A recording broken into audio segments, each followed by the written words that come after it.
Ini aku mau nanya nih. Sekarang ini kan susah cari kerjaan. Kalau stigma orang lah tentang mereka yang kuliah pun kadang masih nganggur kan. Kadang-kadang jadi masalah aku tuh bukan apa sih ya. Orang beranggapan orang yang kalau sudah sekolah tinggi itu pasti mikirnya gampang cari kerja. Sehingga menimbulkan stigma di masyarakat bahwa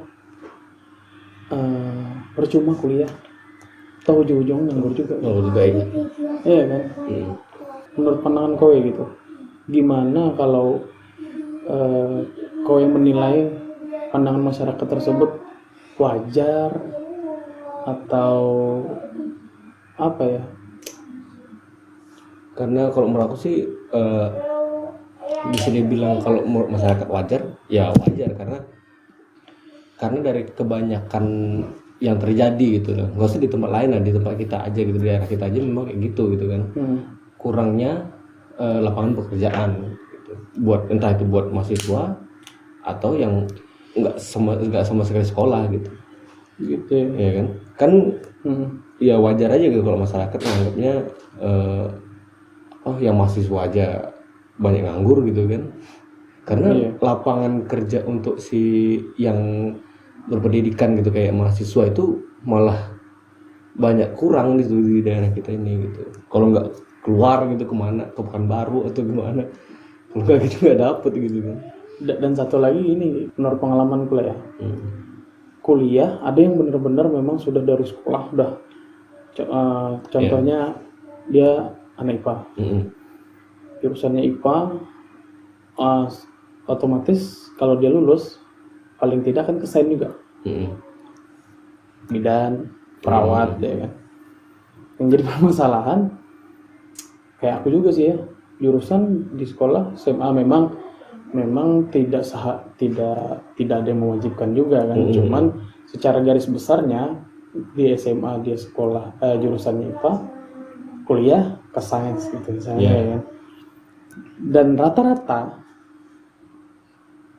ya 40 atau 50% gitulah kalau menurut aku lah ya, orang kuliah tidak pada jurusan yang tepat. Kebanyakan gitu. Itu yang bisa itu dari teman-teman kita aja lah gitu, nggak usah jauh-jauh gitu. Ya aku kayak gitu contohnya. Ke sosial juga larinya kan.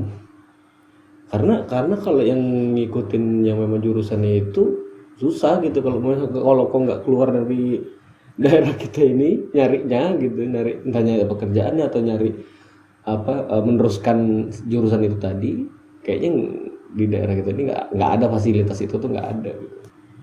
Iya, terus kebanyakan juga, dan kayaknya kalau aku menilai memang di samping dari rezeki, di samping dari memang adanya orang dalam gitu kan, yang bekerja sesuai dengan jurusannya. Ya kan, kalau faktor jurusan bisa jadi kan, terus kayak faktor ekonomi ada juga. Kayak kalau kayak kita kayak gambarkan dari teman-teman kita lah kan, kayak oke, ikutin kuliah lah gitu kan, biar hidupnya lebih bagus gitu. Kebanyakan orang-orang kalau mau kuliah kan biarnya mau merubah kehidupan lah gitu kan.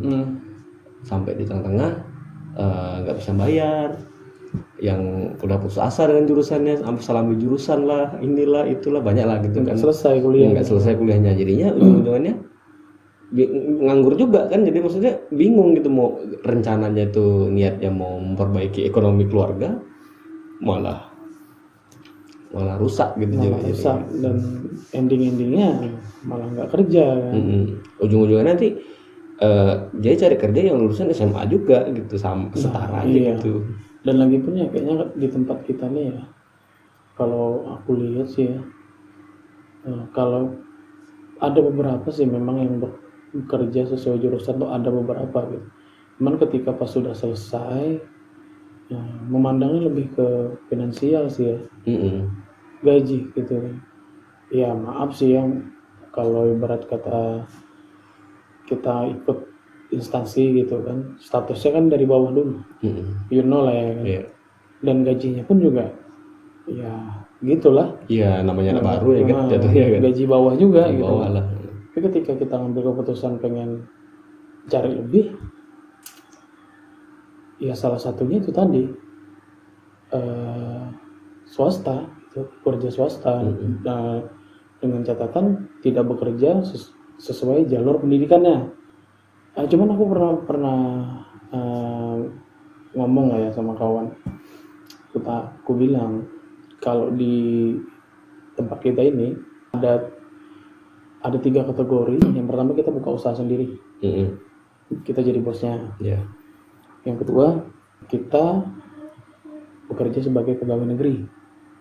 Ya kan. PNS. Yang jelas-jelas kita secara keuangan finansial Cukup lah kan.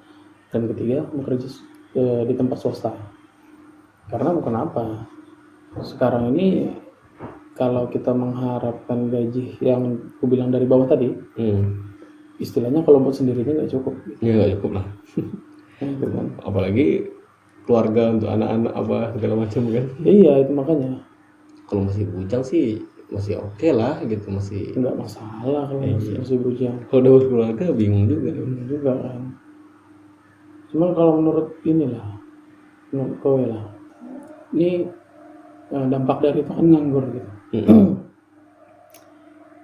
Aku rasa bukan cuma di tempat kita, di tempat-tempat lain juga. Kayak seluruh Indonesia lah. Nah itu makanya banyak pengangguran. Kalau menurutku sumber masalah selain dari jalur pendidikan yang memang, kalau SMA sih belum, kalau kuliah mungkin salah satunya menurut kita tadi kan kayak gitu kan.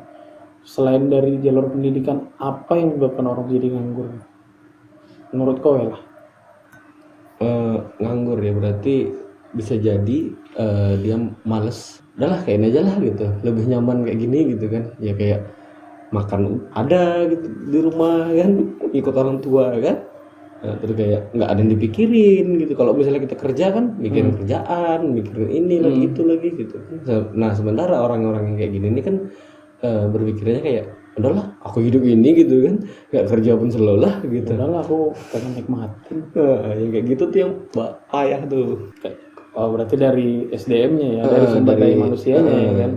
Dari orang-orang itulah gitu yang dalam malas lah lebih tepatnya tuh enak itu ngomongnya males gitu. Males cari kerja, yang males ada usaha kayak gitu nggak mau dia males gitu. Pilih-pilih mungkin bisa jadi ya kan. Bisa jadi milih jadi kaum rebahan.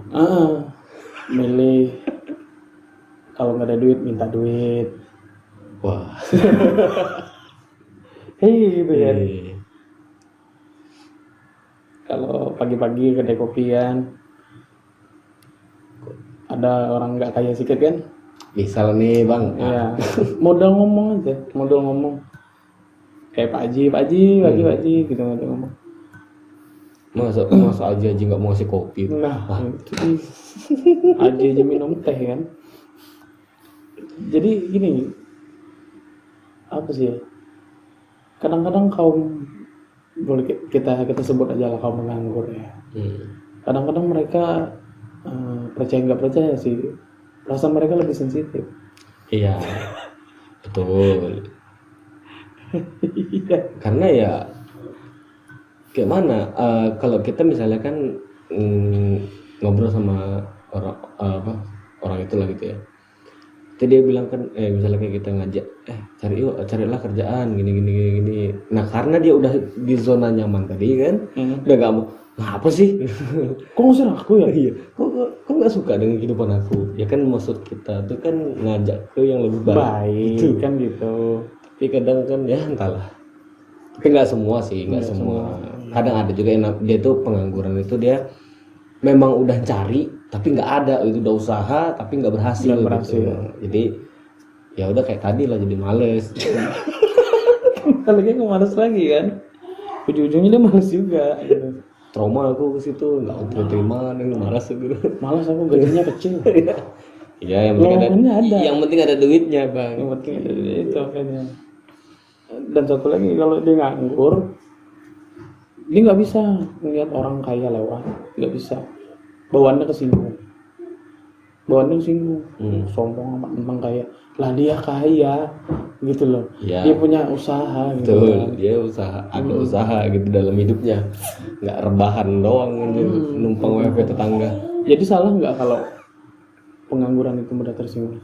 Bisa jadi itu kalau salah nggak, kalau ditanya salah apa benar, eh, jawabannya bisa jadi gitu, tetap bisa jadi, karena nggak semua gitu, nggak semua pengangguran kayak gitu. Ada yang mereka sadar. Iya, sadar aku nih nggak ada kerjaan, pengen cari kerjaan tapi nggak ada nih, lowongan nih nggak ada. Iya, karena kata sampean tadi kan apa namanya, dia udah berusaha tapi nggak dapet, ya udah mungkin belum rezeki. Gitu.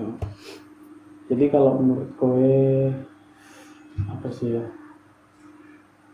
berarti boleh dong pengangguran ini tersinggung pun nggak apa-apa ya, Nggak masalah. nggak masalah karena dia sadar diri juga sama keadaan.